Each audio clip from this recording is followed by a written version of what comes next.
Members, every year on March 8th, we celebrate International Women's Day to recognize the social, economic, cultural, and political achievements of women throughout the world. Joining us today in the gallery is a collection of women from throughout the state who represent the best of Colorado. I am pleased to welcome all of you, and I want to give some special recognition to Bianca Emerson, President of the CBWPA, Sarah Woodson of the NAACP, Danielle Young-Cumbo, Wafa Syed, Pat Duncan, Charlene Emery from the AAPI, Artim Ortiz from the City and County of Denver, and Oluchi from the Nigerian Women Association. Welcome all of you. Please stand up in the gallery.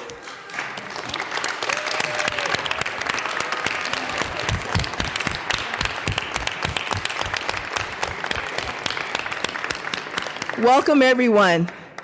Thank you for being here, and I'm so glad we get to celebrate the accomplishments of women at home and abroad today.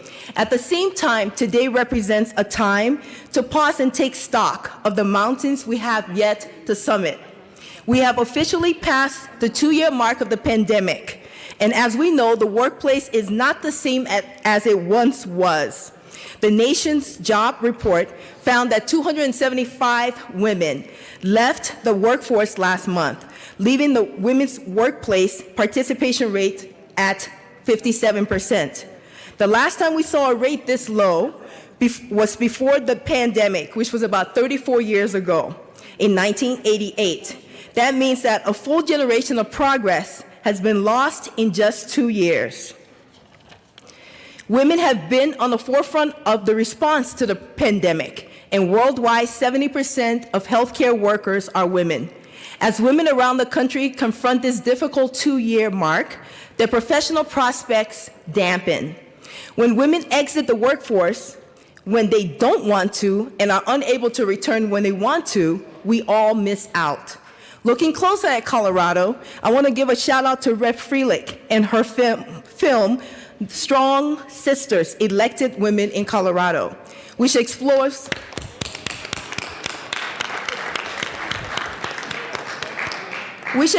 Colorado's special history of being the first state to elect women to the state legislature. In 1894, Clara Cressenham, Carrie Hawley, and Frances Clark were elected to the state legislature 1 year after women's suffrage was affirmed. Today, Colorado leads the country in having the highest percentage of female legislators at 42%. This blows the national average of 24% out of the water. In addition to being majority women, the House Democratic Caucus also benefits immensely from the contributions of women who represent important firsts in the legislative history. The first trans lawmaker, the first Muslim lawmaker, and the first African immigrant lawmaker elected to the General Assembly. At the same time, Rep. Frolich's film deftly points out that there has never been a woman elected in Colorado as governor, U.S. senator, or mayor of Denver, the state's largest city. This is not necessarily surprising, as the U.S. ranks in the bottom half of all nations for gender equality in the political sphere. That is why the election of Kamala Harris as the first female and woman of color to crash the political glass ceiling as Vice President of the United States is of huge significance to women around the world.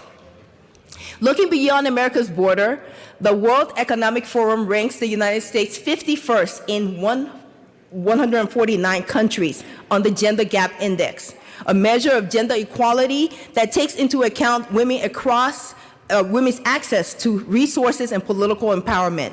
Globally, the overall gender gap index is 0.68, which means that women have 32% less access to the same resources and opportunities as men. As I reflect on this distressing fact, I draw inspiration from many other women trailblazers around the world who, despite their limitations and systemic barriers, have gone to defy all odds, challenge the status quo, and transcend these artificial boundaries in fulfilling their full God-given potential. Women such as Ellen Johnson Sirleaf of the small West African country of Liberia is a model of that feat, rising to dominate an entrenched patriarchal political system to become the first elected female head of state on the African continent.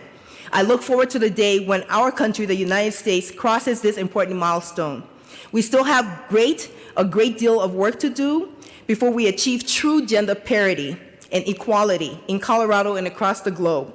I have faith in us to harness the power of our representation to create bold, lasting change for generations after us. I encourage women to not grow complacent on our accomplishments thus far, but to continue boldly to step forward, seize the moment, and claim our future.